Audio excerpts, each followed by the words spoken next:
Well, hi. Thank you for checking in here on the BDR Lunch Gathering videos. We're glad you're here.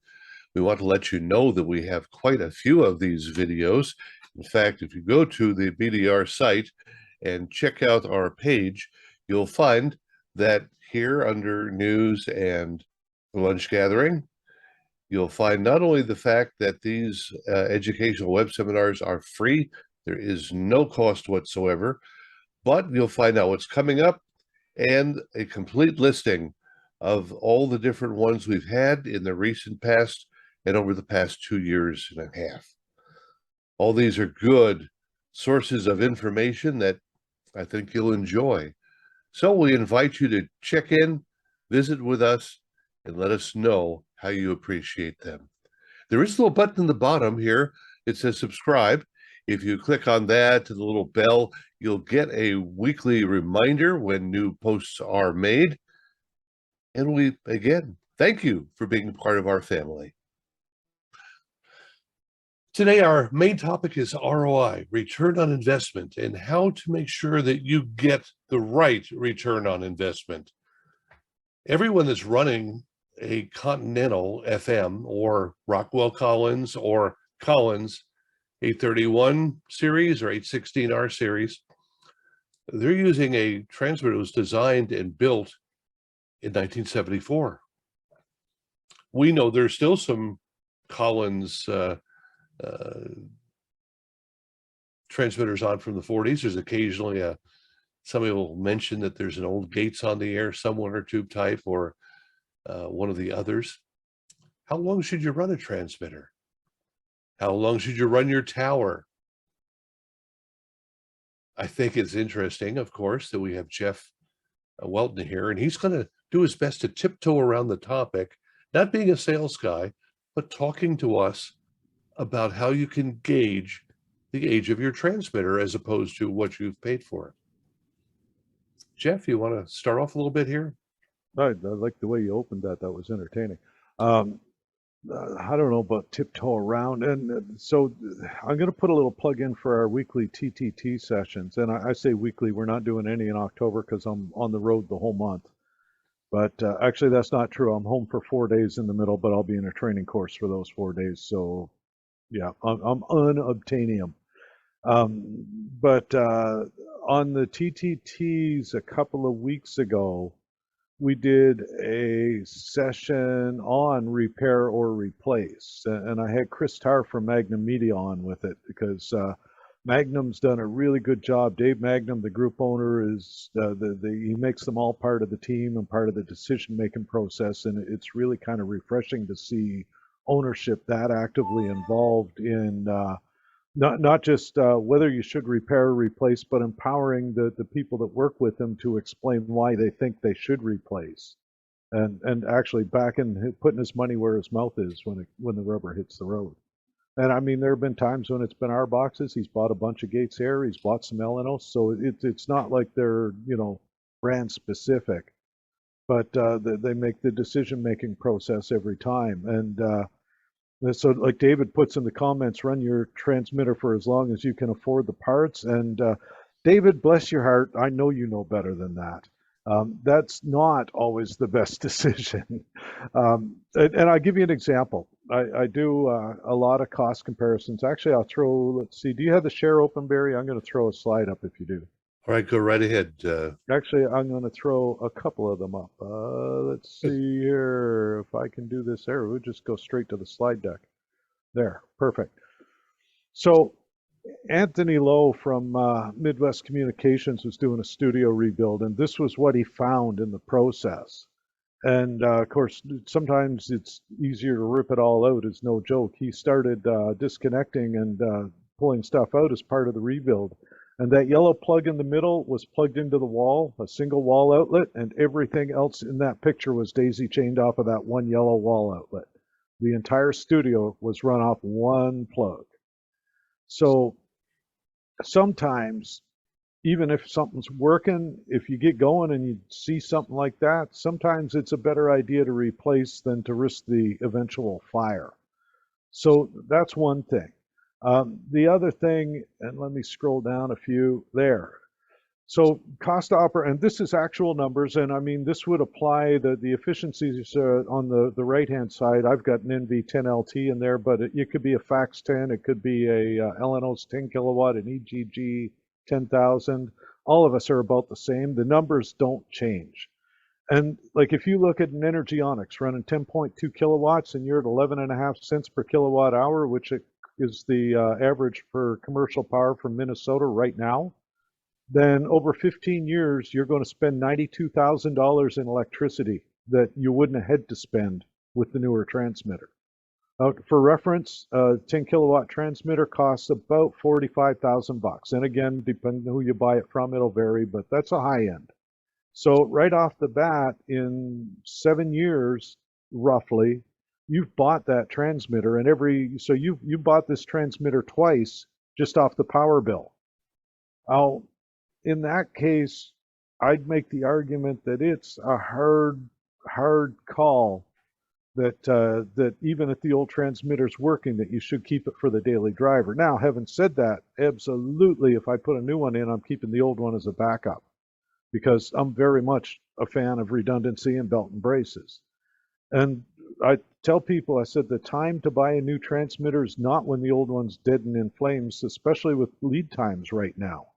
I mean, right now, if you order, and we're doing better than most at the 10 kilowatt and higher level, but if you order a new transmitter from me today, I'll ship it to you in January.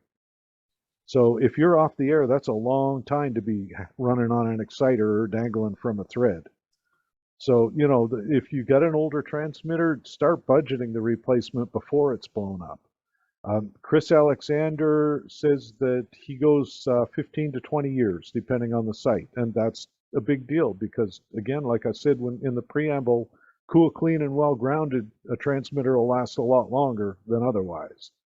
So if you've got a well-sealed, well-grounded, air-conditioned site, you might budget 25 or 30 years. If you've got a little more marginal site, you might budget 10 to 15. So you know, you're the one that's got to make that call, but absolutely you want to replace it before the other one leaves you high and dry.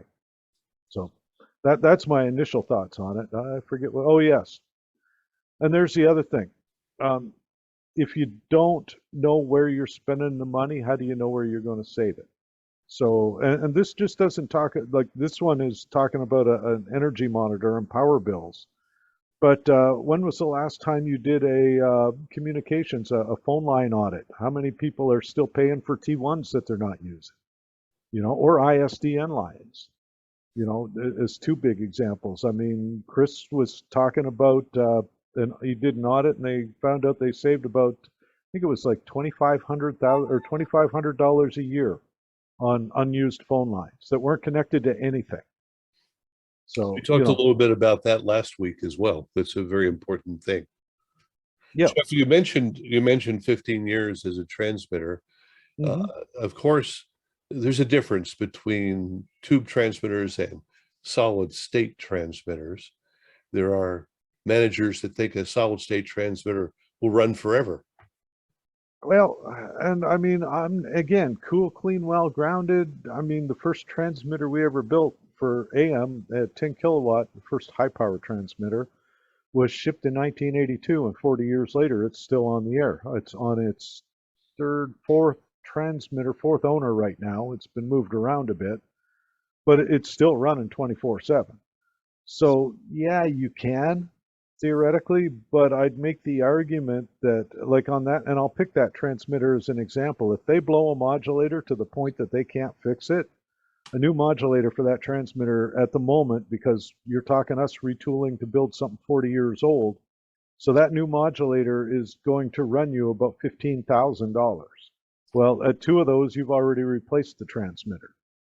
So again, it's a matter of, you know, you pay a lot now, or do you pay a death of 1,000 paper cuts as you do this? What's a new tube run? A 3CX 15,000? Well, you can't. Number one, you're not getting a new one anytime soon. But they're what, about $8,000 now? Is that right? They're not cheap. You know, and a rebuilt's up in the $1,800 to $2,000 range, and that assumes that you've got a dud because you're not getting a rebuilt otherwise. So right off the bat, that's what, 5% of the price of a new transmitter right there. And some of these rebuilds are coming back and they're not working. And that, yeah, I mean, I don't judge based on that, but you're right. And when I talk about repair or replace, that's something else that you have to factor into it, what we call the pain point. Of course, I do sales now, and the Mary's there, so Mary's taken Sandler training, so she knows all about hearing about or finding the pain. She's nodding, so I know I hit it right. But there's a pain point to it too, and whether it's something that you send one, you get a new one back, and it doesn't work, and then you have to do it again, and it doesn't work, and you have to do it, and sometimes you can go 2 or 3 before you get the one that works. Or if it's maybe trying to teach a jock. I'll give you an example. So I'm in Richmond, Virginia today for SBENS, and my Uber driver from the airport last night, his day job is he drives truck, local haul for FedEx. And so we got talking, and he said, yeah, he goes, the funny thing is we hired a guy fresh out of school, paid $2,400 to go to trucker school. We put him in a truck. He went out and he came back in. He said, I can't drive that truck. It's a standard.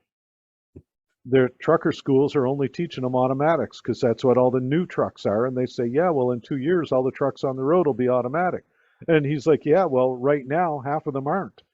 So that is a prime example there. So new iMac 4CX 250B driver tube at $950.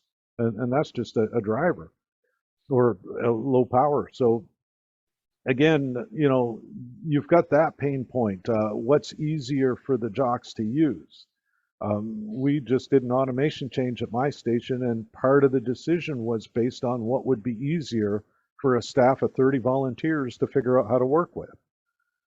So again, that definitely figures into it. And the reason we did the replacement was because our Rivendell system, the way we were using it, didn't play well to remote, which when we hit COVID was pretty much every day, all day. All right. So now it's true that you have these expenses, and of course, one lightning strike can leave behind it a tab that is amazing, shocking, if you will. That's why I know you talk a lot about grounding, and we've discussed this in the past from time to time. When you think about this now, again, there are certain models. Nautel supports everything that you've ever built. We know that, and we so far acknowledge that. If we ever find that NTB 200, we'll have to see. But now, at least several models use a power supply that's no longer available. Mm-hmm. And they have to be replaced in gang, all of them, not just one. Is that not correct? That is not, well, let's see. No. Even on the V series, I can replace them one at a time with the new ones. But where it gets to be a challenge is that you have to replace the power supply with a new supply and an adapter. And the bottom line goes from $500 or $600 a supply to close to $3,000 a supply. Now, after they're all replaced, then the adapters stay, and then the new supplies, you're back to the $500 or $600. But there's a big pain point in doing that. So let me ask it this way then. Yes. Knowing that could be coming, do we find, as with the older tube transmitters, that over a period of years, we have a capacitor dry up issue, or otherwise an end of life coming up even on a solid state transmitter? That's what I'm trying to get at. So there is going to be a point, and 20 years is my nominal benchmark, where even though we're still supporting it and still providing parts, like with that first AMFET I told you about with the modulators, I can still build the modulators for it, but if you need to replace all 8 modulators, then you've just tripled the price of a new transmitter right there. So there's going to be a point where it doesn't become cost effective to get the parts to fix it. And that's where I first stuttered when David said run your transmitter for as long as you can afford the parts. He did qualify that though. But again, it's very much, I mean, I've got a friend who's got a 67 Mustang. You can still get a 302 to put in that Mustang, but if you want original parts or body parts, you're going to pay through the nose. Sure. So at that point, for a showpiece and something that he treats really well and keeps up on a lift in his garage most of the year, absolutely. For a daily driver, not a chance in hell. You know, and by the same token, what benefit are you bringing a station you're serving if you're running a transmitter that's either a lot less efficient or doesn't sound as good or is harder to fix and off air longer? Sure. So again, it's a judgment call because it all comes down to money. I mean, whether you got the money to buy a $50,000 transmitter or whether you'd rather bleed it out $5,000 at a time over the next several years. You know, Okay. so. I'm going to ask if there's anyone in the room here that is currently using as a main a tube transmitter. Would you raise your hand down at the bottom of the screen where it says reactions? I know I'm going to say Stan knows I can see him, so I know his hand was going up. Now, and I'm going to quantify before you go any further with that, and I'm going to pick on a Gates Air for a moment. So a Gates Air HT20, I think it was the 20 was the one I looked at last. The efficiency on that transmitter is about 70% overall. You're not going to save a lot on the power bill. So as long as you can keep it cool and keep it clean and keep the tube life up, it makes no sense at all to replace that transmitter from a cost of operation perspective. So there's one example where I'd keep the tube transmitter if it was me. Now again, if I was running an Eco 25 and running a 25 kilowatt, well, it's an Eco 25, you're not making a 25 kilowatt TPO with it, but that's a different story. Stan's laughing again. But anyway, you're also that not one, speaking to the factory very often. Well, exactly. And I mean, at that point, maybe replacement is something that needs to be budgeted a little more often. Stoney mentions the Continental in there, and the Continental, again, that Doherty design is a really efficient modulator, so they tend to keep the power bill down a little. You're not going to make it back in power. Now, will you make it back in parts? Maybe. Only you can tell that. That's situational. That's why it's a much more complex issue than simply swapping things out at a certain point in time. Although, right. We got an FM 35B at one of the stations. That's a fairly adult aged transmitter. It is, and I mean that's one, and I mean I can't answer it, but somebody had told me they got an email the other day that said that they weren't able to get support on that model anymore. No. Whether that's actually the case, I don't know, because obviously I don't work for BE or LNOS or any of them. But yeah, the problem I've found that's something they don't like to sell to. you parts. If you send it to them, they'll work on it, but packing up your transmitter and shipping it back, that's a little much. So I mean, definitely there's that aspect to look into, and as you start going through your inventory of what you've got, it's not a bad idea to reach out to the manufacturers and say, hey, is there anything for this that you can't get anymore? Yep. And I mean, that's going to happen even with us. You know, we'll still support the transmitter, but looking at that NTDP 200, that 50 watt AM that we built in 1973, it used a crystal oven oscillator. And you flat out can't get a crystal oven to save your butt in. Well, no, I'll rephrase. I can get a crystal oven, but it's going to cost you more than a replacement transmitter would cost. So, you know, at that point, it's just not worth the cost to do it. Oh, so, my goodness. David's posted here that Richard Garrett just retired. Wow. Now that's a bad deal for broadcasters. For anybody running big browns, yep.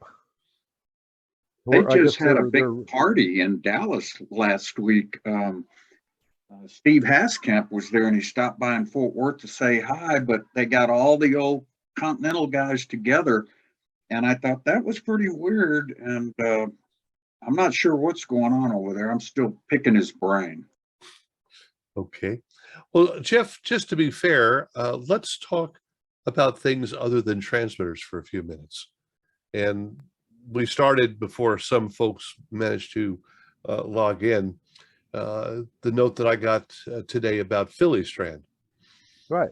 So you need to check on your towers and things like that. When's the return on investment for your tower? Again, situational. And I had this conversation with a guy today here in Richmond. He was mentioning that he had a tower and he had a chance to replace it, and they missed the chance to replace it as part of a repack. And I said, well, what is it? And he goes, well, it's an old solid leg pyrod. And I said, well, the darn tower is going to outlast the pier it's standing on and probably the land that it's situated on. So, I'm not sure I'd lose a lot of sleep over that. And he said, well, yeah, no, but we could have replaced it. And it's like, yeah, but I'm not, again, sometimes there's diminishing returns. Now, Philly Strand, it's got a lifespan. It's coated fiberglass, basically. So, the same was with the fiberglass rod insulators that, I'm drawing a blank, and it will come to me when I stop thinking about it. It used to be a little blanc, and it's not. But anyway, so the fiberglass rods is basically a wooden broom handle with a fiberglass coating and aluminum end caps.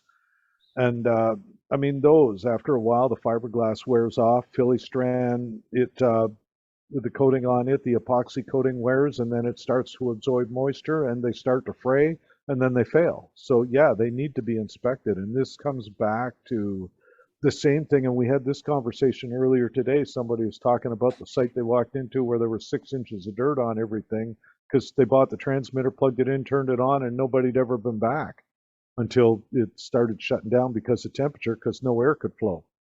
And you need to have the site, every site you look at or that you cover, that you engineer, needs to have at least some scheduled visitation, whether it's once a year, just to look it over. And you need to have a list, and things like this, Philly Strand, blower motors, belts, any kind of fan belt, all that stuff should be looked at. You said you were going to talk about generators later, so there's a big one on scheduled maintenance. Mm-hmm. You can also run off the calendar of either big lenders or big insurance companies that you may have a tower that there's no reason to question it except it's old. Maybe its manufacturer doesn't exist anymore. If you have a bunch of convertible notes backing your station, and I'm thinking of a TV station north of me, they said, your 6 radio stations, your 2 prime TV and a bunch of LP TVs, several tenants, all run through about 1,000-foot kind of homemade tower. We were foolish to have lent you the money, but you are replacing that tower. And they did, and the new one is nice. It's very nice, but it strictly came down to the comfort zone of lenders. Yeah. There's also a legal issue, and it was more so 10, 15 years ago than it is today. A lot of towers that went up in the late 40s and 50s and maybe even later were non-conforming. They had a zoning waiver, and when they were not maintained properly, and it came time for the tower rigger to check them out, he says, I'm not going to climb that one anymore. The city or the county would refuse a construction permit or building permit to replace the tower. And in terms of EIA standards, those only get stricter. And that's where I was about to go. The other thing that you should probably be doing in the efforts of doing the due diligence that's required for the security of the station, probably should have the insurance company in to discuss replacement value of the tower to current standards, because the tower built 30 years ago, what would replace that tower is going to be what, we're 5 levels of EIA standard above that now or more. What are we up to, G or H? I think new ones are H, but yeah, we when I was getting into this, we had just adopted C. And the funny thing, in some ways, towers have become, you look at the really big early ones, you look at the old candelabra at Cedar Hill, the first one went up in the mid 50s, and it was less than $1 million all in, all stations, all equipment. When they wanted to rebuild it after the jet hit it in the mid 80s, they came back and said, you know, this could be tens of millions of dollars to repair. And the replacements that other stations built around it were like 5 or 6 million. That in some ways, the real cost of towers came way down. That old one had solid legs, though. Most of the new ones do too, but we can model them better. In the old days, they just overbuilt like crazy. It was a stack of beer cans. Said, look, the bottom has to be able to support everything above it. And they discovered we were making the tops too heavy. And like I said, once we had good models and we'd autopsied lots of fallen towers, we learned an awful lot in those EIA revisions. I can speak to that a little bit or directly, as to, again, coming back to Jeff's point about doing an audit. And that is, as you add more cell tower antenna, you add two-way for the police or DEA or something like that. There is a tower out west of here that, according to the mechanical engineer, is 139% overloaded. And if there was a 90-mile-an-hour wind, it would fall. Yep. I've talked to the station management, and they're trusting that it won't happen tomorrow. Right. But at that point, at least they're making an informed decision. I mean, it's like my station, we're on a lease tower, and the owners flat out told us that we can have an antenna up there, but we can't put radomes on it because the wind load would exceed the capability. They're making money and they're gambling. Yep. And I mean, when you get right down to it, being a business owner, that's something you have to do every day, is make that decision. So it's our job to provide them with the information to make an informed decision. It's one decision if that tower is still in a rural, fenced, unoccupied area, or if you sold all the fringe of your property and now there are apartments under it. There's one up in Lubbock where they took copper feed line off tower and replaced it with aluminum because they were that close to the standard. It was everything loose could come off, and they're wondering, maybe we can put strobes on and scrape the orange and white paint off because we really need the ounces back. Yeah, and that's one of them things that comes back to it's not really the repair or replace discussion, but in a way it sort of is we tend to add stuff. We don't tend to remove the unused stuff. We'll leave it there. We might use it again someday. And someday never comes, and the next thing you know, you've got a tower up there with 8 antennas and 20 lines coming down it, and only half of them are actually being used.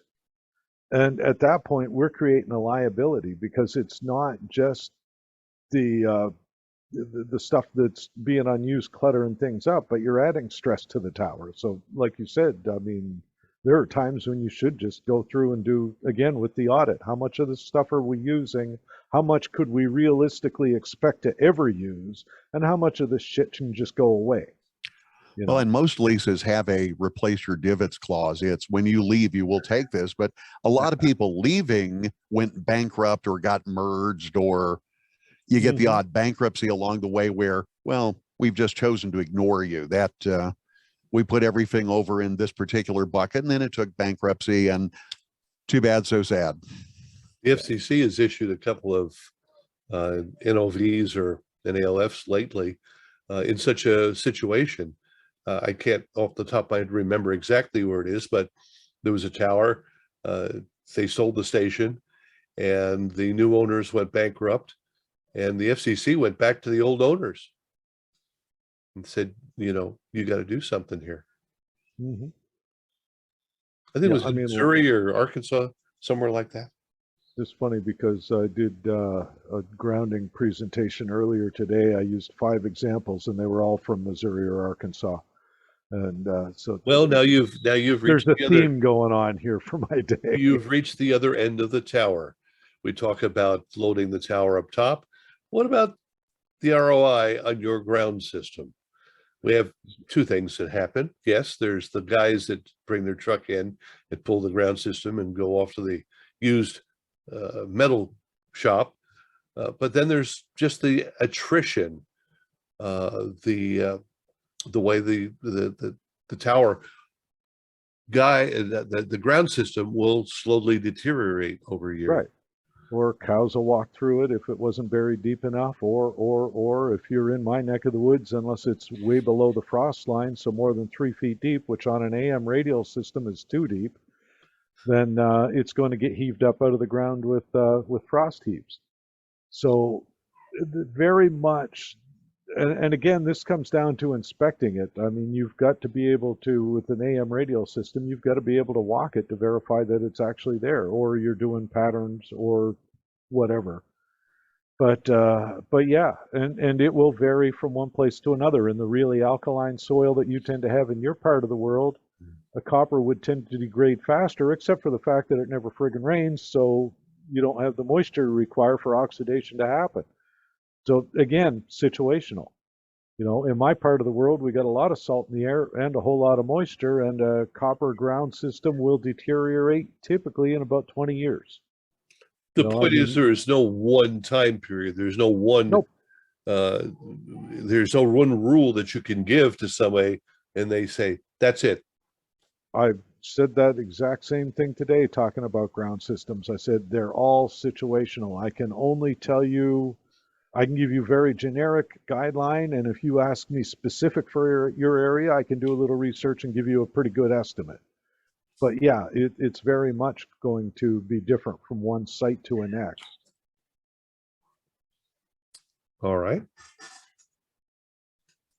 What other things need to be attended to here for a broadcaster? I had a question on ground system inspection. Oh, yeah. Does anyone make like an instrument, like a metal detector or something, where you could walk the boundary of the radials and it would detect the RF on the radials? So you just make sure you've got one every 3 degrees.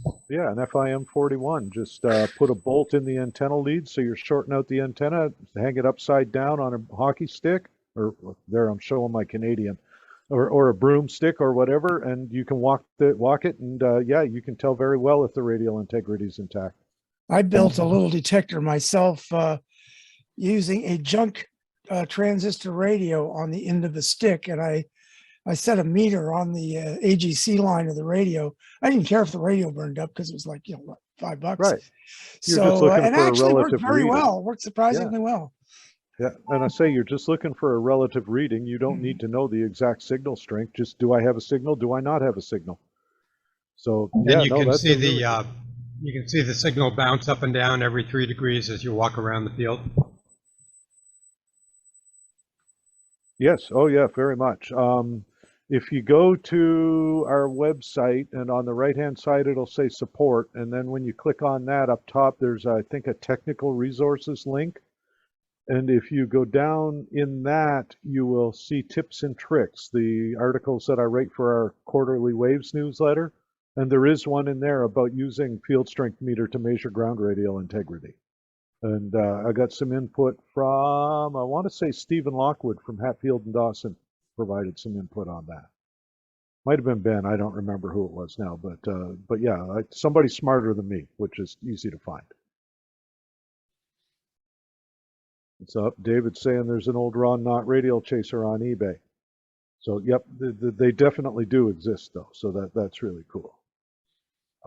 And one of the other things, Barry, that when you said other things, the one thing that comes to mind, and I started to say computers, and you got to keep in mind that it's not just computers. If you're running HD radio, your HD generator, the importer, the exporter, those are computers. And a lot of those, I mean, we're getting on close to 20 years old since the first ones went out there, and some of them are still in full-time use. At that point, they're starting to get, you're going to have capacitors swelling on the motherboards and things like that. So it may be time to start budgeting them. Whether you like HD or not, that's irrelevant to me. That's that's a political discussion more than an engineering one. But yeah, computers are something else that should be on the list, or anything with a computer in it. All right. You mentioned generators a little while ago, and we always talk about maintaining generators and making sure that you take time to ensure that it will turn on when you need it. Do we come a lifespan of a generator? Do you get critical of one after 15, 20 years, or is it the quality of your maintenance staff? I would lean more toward the quality of the maintenance and the hours of use. I mean, a generator's like a car. You can expect to get X number of miles off a car typically. And I mean, if you drive it 5,000 miles a year or 50,000 miles a year, 150, 200,000 miles is probably going to be about the point where you stop doing that. So again, situational. Where's it stored? How's it maintained? Who built it? I mean, if it was a Generac, I'd probably look at 15 years or a couple of hundred hours of use.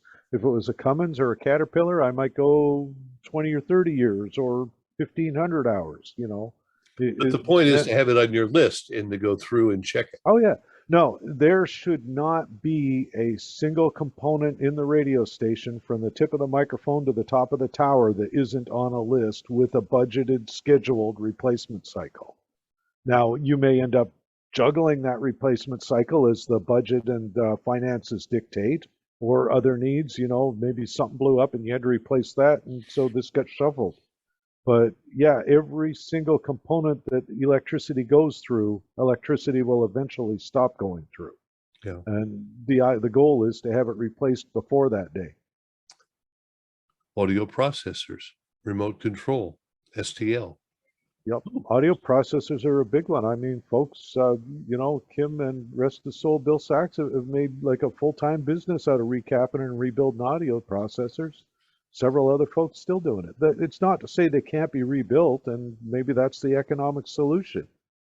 But definitely it needs to be on the radar as something that needs to be addressed. And whether it's a refurb or a rebuild or a replace, that'll be dictated by the station, the budget, and your own personal goals. So yeah, not my job to tell you whether to buy new or fix what you got. I think one of the issues there, and maybe someone would like to address this a little more directly, but fewer and fewer stations bother to have tone generators and harmonic distortion meters, and don't really know when the chips and the capacitors in their processors are starting to die off. And this is really the issue. You can go into most of the R-band, for instance, and replace the chips with newer version chips and come out way ahead. And certainly some of the electrolytics need to be changed. But how do you know? Yeah, and I mean, sometimes that's one of those things where, like, and I'll use me as an example. It's like I told somebody earlier today. You need new chips? Well, no, I don't know. I could use a bag of chips right now. Yeah, but that's a whole different discussion. But I told somebody, they said, so do you ever come in and look at facilities? And I said, yeah, I can do that. And they said, what about audio? And I said, what about it? And they said, could you tell us how to set that up? And I said, no, I'm half deaf. I mean, I'd be the last person you would want setting up your audio. But what I can tell you is I've driven into a lot of markets. A prime example, I mean, Northeast, up in Grady's neck of the woods in David's. I've been in Empire and turned the monitors off in the room I was working in because the audio hurt to listen to. But it's the way they wanted it to sound.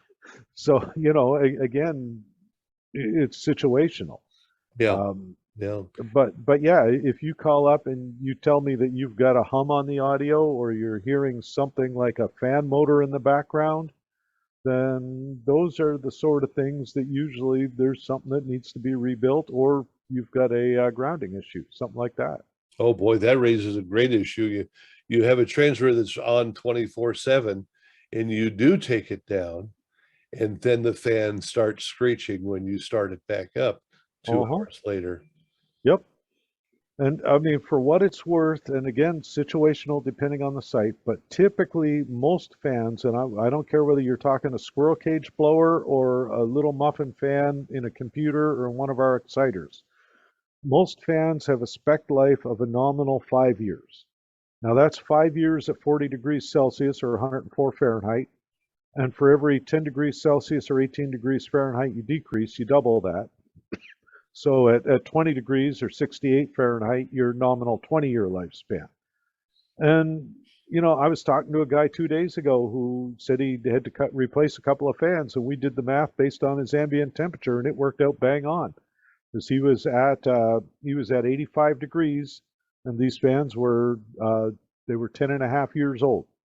So it's like, well, there you go, right on schedule, you know. So that's the sort of thing that you know you're going to need to start stocking at a certain point, and that's math that's easy to do.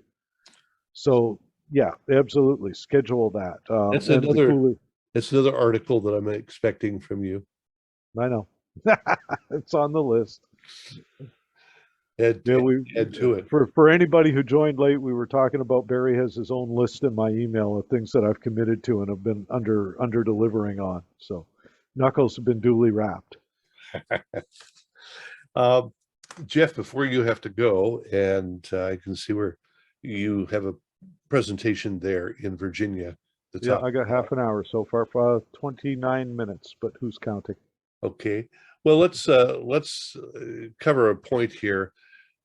Jeff Adams is with us finally, and he's got a good connection, he says. So Jeff, I'm going to ask you to talk a little bit, first of all, in general, about having had so much fun with Hurricane Ian. But talk to us, if you would, make a comment or two about how maintenance and return on investment, which is our theme. Did you have any equipment that you dealt with that failed simply by age under the pressure of the hurricane? I would say it's too early really to tell that. And, but I guess the placement of it, one of the transmitters that we had up in Zolfo was underwater. The power supply was kept giving faulty readings, and we were on shore power. The generator had failed just prior to that, to the storm coming in.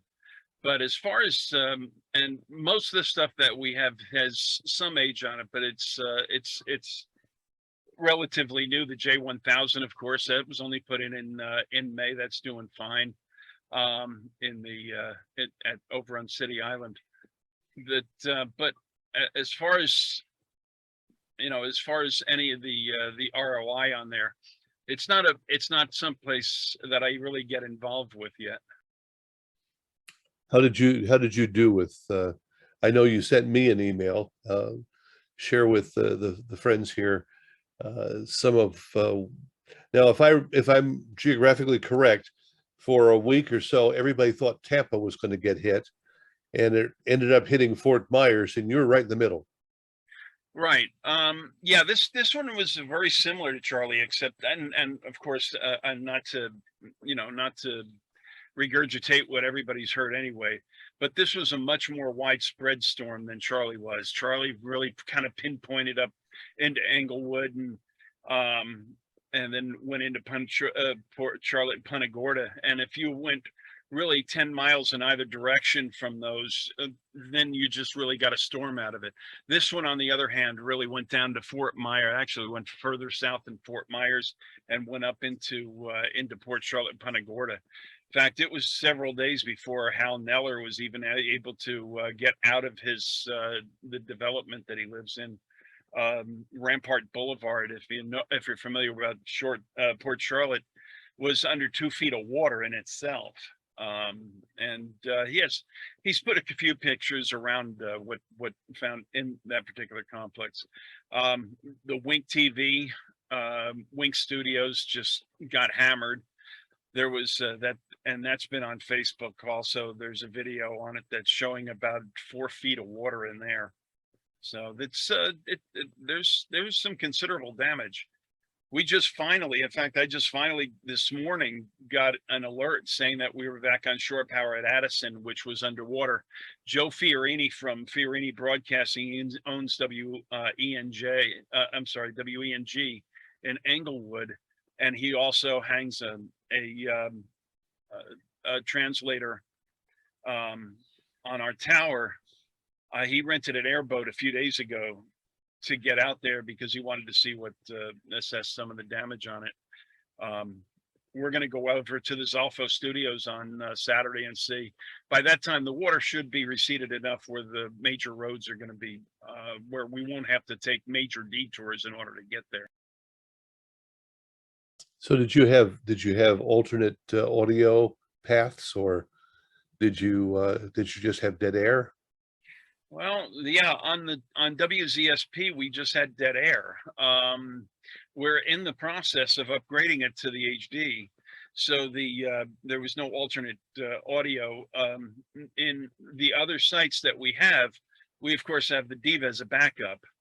And, you know, using that little SD card, little 8 gigabyte SD card, and that would work. But we really had no need for it in the other places, but we could have used it there, you know, and it just happened to work out that way. Sounds like by and large your towers survived intact.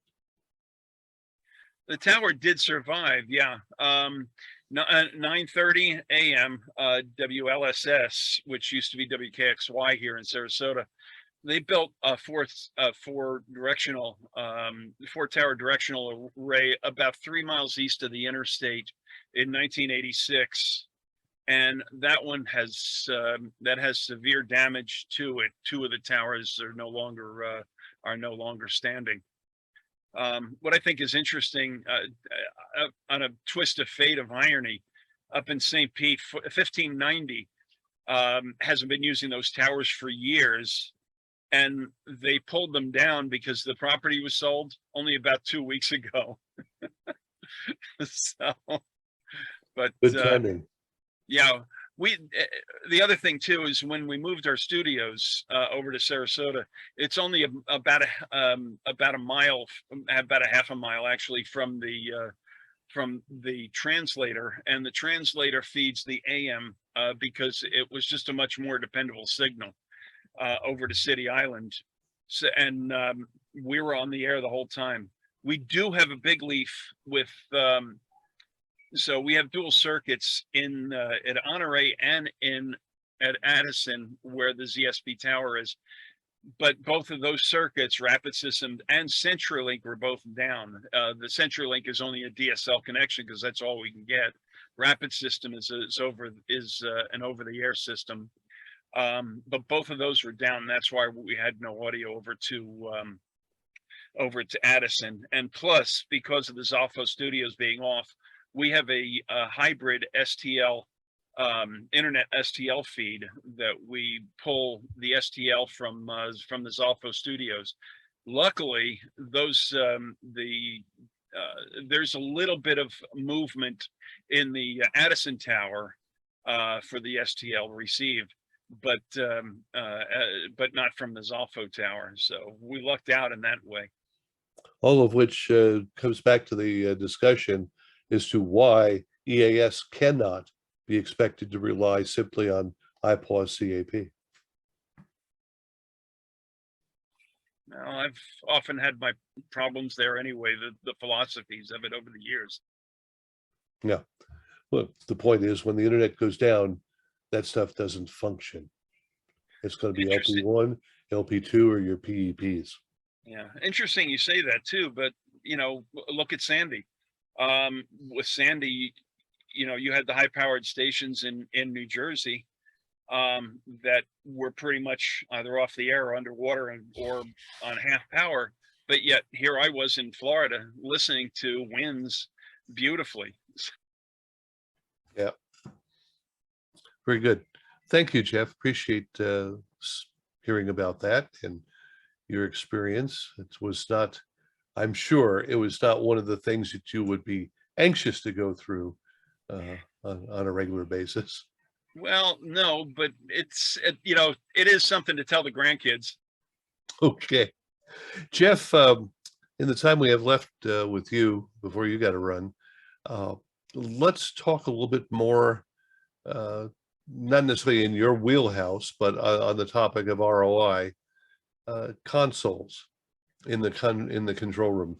You mentioned computers, Mhm. and the lifespan of computers is not indefinite.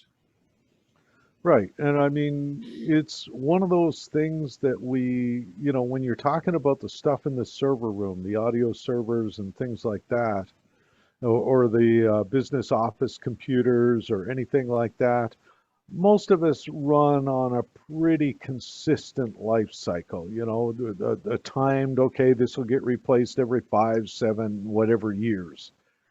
But when you think about the devices, and I mean, when you're talking like I said earlier, with the HD importer exporter, like Audio Blade, like a Omnia 9, for example, I mean, it's a computer.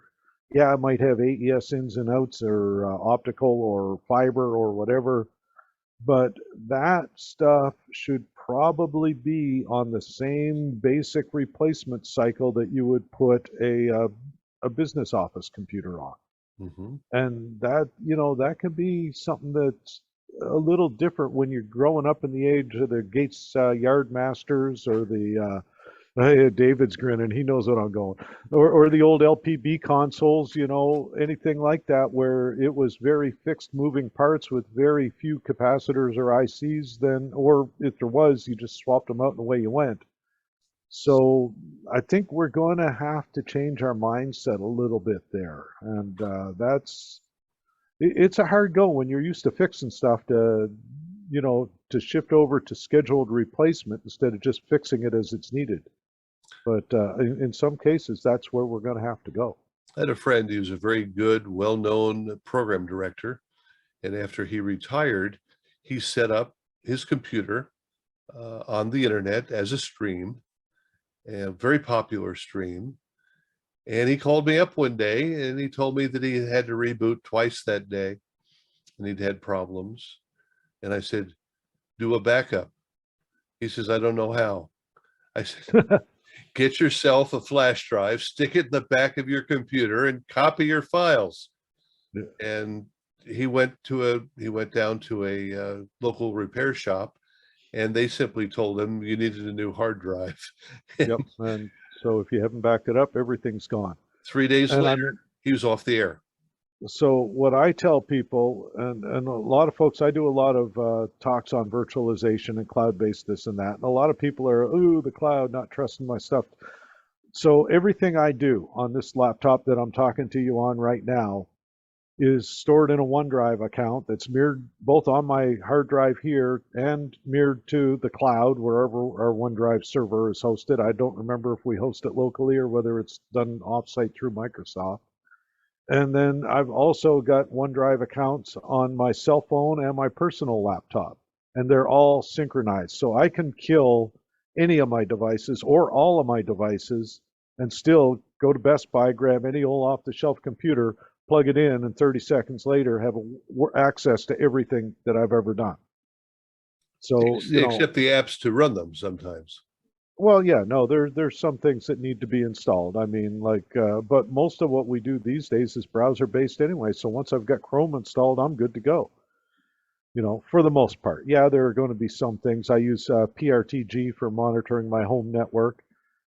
That's going to be part of today's session as we talk about IT security and how my home network has had a grand total of, what's today? Thursday, right? Yes, it is, all day. So here we are Thursday, and Eero says that, let's back it up, activity. As of right now, there have been 284,345 scans on my network at home this week, and 1,965 active threats blocked. That's on a house computer. Now, what's your radio station seeing? So that comes back to ROI too. If you're not protecting the stuff, you're going to do a lot more replacement and a lot less broadcasting. Oh yeah, and let's review the statistic that you guys came up with by hooking a transmitter directly to the internet. That was an NV5, first NV series. We put it up in Quincy. We bypassed all the firewalls, connected it directly to the internet. 19 seconds later, it was doing a DDoS attack on a bank in Korea. So 19 seconds, and that's a Linux kernel with a 24-bit encryption or a 24-bit code on it that, bless his heart, I don't see Pierre here, but Pierre Lone Wolf was the first guy to publish the key for that on the internet. And that's why they all have independent passwords now. So, you know, I credit him for upgrading our security. But yeah, 19 seconds is the world record, or the Nautel record for a transmitter doing internet attacks. So not only did it come in, hack in, and take control, but it turned around and used your transmitter as an attack vector. Right, because it's just a glorified Linux computer. So those on that note, numbers on your home system, was that on a router? Because I think that the NAT router kind of protects stuff behind it. Yes. Yeah, no, that is the head end of my router. And right now, if I run a Shodan scan on my home IP address, it comes up with I can't find anything. So, you know, this is just stuff that I'm seeing people trying to ping my address. They're not getting a return. Script kiddies. Yep. No, or bots, a lot of cases. On that note, Don, thank you all for having me again. It's been a lot of fun, but I do have to bug off and go get my next session done. Well, thank you, Jeff. We're always happy to have you with us and come up with good pointers and experiences. Maybe next time we'll do something where we have more pictures of things that cause us to go, oh my goodness. Stuff that went boom. And anybody going to Madison next week? I see John's going to be there, and I know there's a few others. I'll see y'all in Madison next week. Thanks, Jeff. See ya.